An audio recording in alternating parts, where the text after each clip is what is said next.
to apprehend regarding modified mufflers is Section 128 of the Transport and Traffic Code of Davao City and Section 182, which refers to the modification of motorcycles.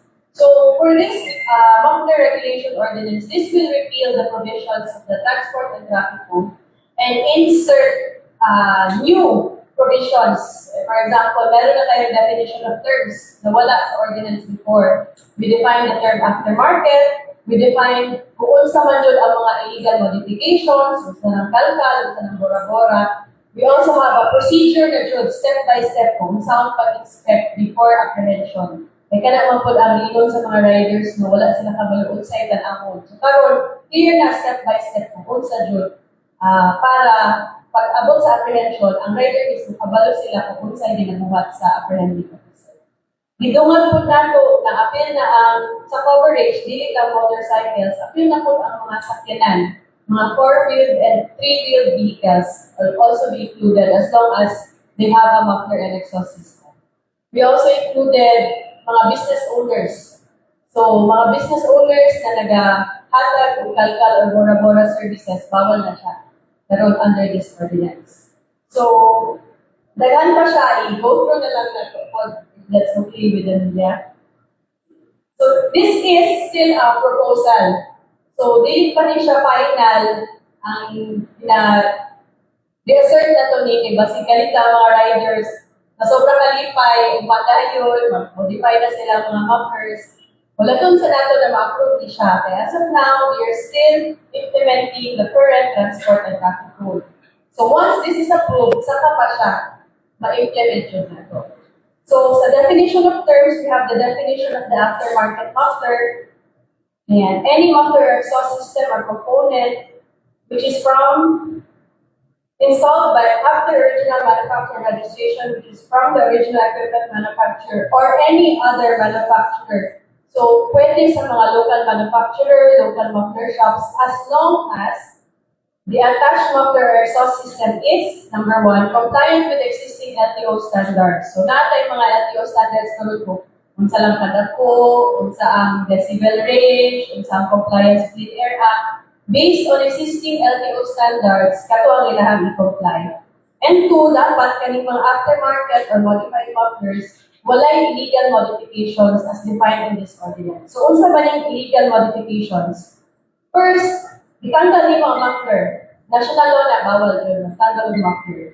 Second, ang part of the muffler system, ikat ni mo or disconnect, bawal po.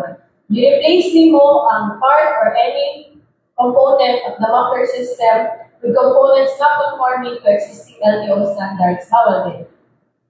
Next, any installation or modifications intended to alter the engine sound beyond the existing LTO standards. So, sa mali, ditanggalan ni mong silencer, ditanggalan ni mong catalytic converter, dibutangan ni mong sound booster, sound enhancer, dikalkal ni mo, di bora-bora, or open pipe dyan ang inyong i-install.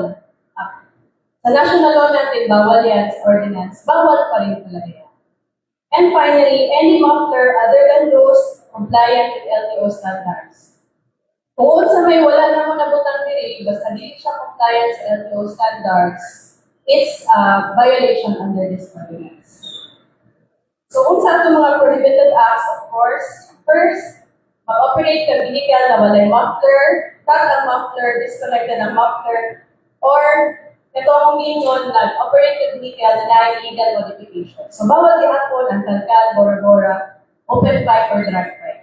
For business establishments, operating a business or repair shop that offers services, installs, or sells itong mga bawal, kalkal, bora-bora, open pipe, drag pipe, and illegal modifications. So, deterrent po na ito sa mga negosyante na ayaw na magtabang sa mga riders, sa mga car enthusiasts na mulabag sa ato ang ordinance. Kung bawal yun ang kalkal, bawal yun, pati sa mga business establishments. Doon sa atong enforcement procedure, ang atong enforcement procedure natin 3 steps. First is initial visual inspection of the muffler. Ang unang tag-awon, naa ba kay muffler? Second, kung naa kay muffler, is it cut or disconnected? Yan naman ang pinakaklaro, makita niyo sa mata, wala dyan siya muffler. Ang muffler niya putol dyan. Ang muffler niya disconnected dyan. Visual inspection. Second, if nag-violate na ka sa first step, di ka tamo ato sa second step. Kaya violation naman ang first. Pero kung naa kay muffler, compliant ka atong first step, what ka sa second step? Internal inspection of the muffler system. Kaya naman yung instances na, at first visual check, mula siya aftermarket, nagawa pa kaayo, walay that siya. Pero kung tanaw ni mo sa sulod, ang aftermarket niya na compliant unta, gikalkal na sa sulod, bawal ay hapon. So, pag na may violation sa second, di ka tamo ato sa third. Kaya naman may violation na. Ang third inspection is, dili na tama sound meter test. Kung compliant ba, imuhangs, bahala nag-stock ba na siya, aftermarket ba na siya, modified ba na siya. Tanawin na to kung compliant siya sa sound meter test. And the CTTMO and the City Government of Davao was already committed to buy decibel and tachometers for this enforcement procedure. And ingon po sila na i-train po nila ilang apprehending officers on how to use these materials to ensure that the enforcement has been properly done. So ayun, upon determination of the violation, saka na tayo mag-issue ng traffic citation ticket. And if may protest pa, meron din tayo procedure for protest under this ordinance. Medyo taas lang siya, pero we have given few copies of the draft. Pero yun, basically, ang important points. Yung definition of terms, the prohibitions, and the enforcement procedures. Outstanding the approval of the proposed amendment ng ordinance. So, paano yun? So, as is pa rin yung current na ordinance, tulad pa rin yung attention.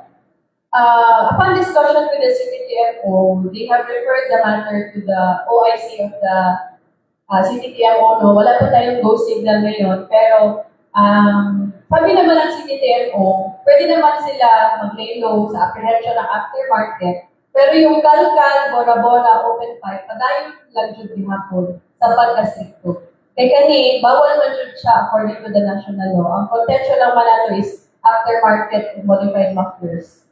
So, stricto ta sa national law, pero pa itong mga aftermarket, basi pwede ta mag-layong gaman.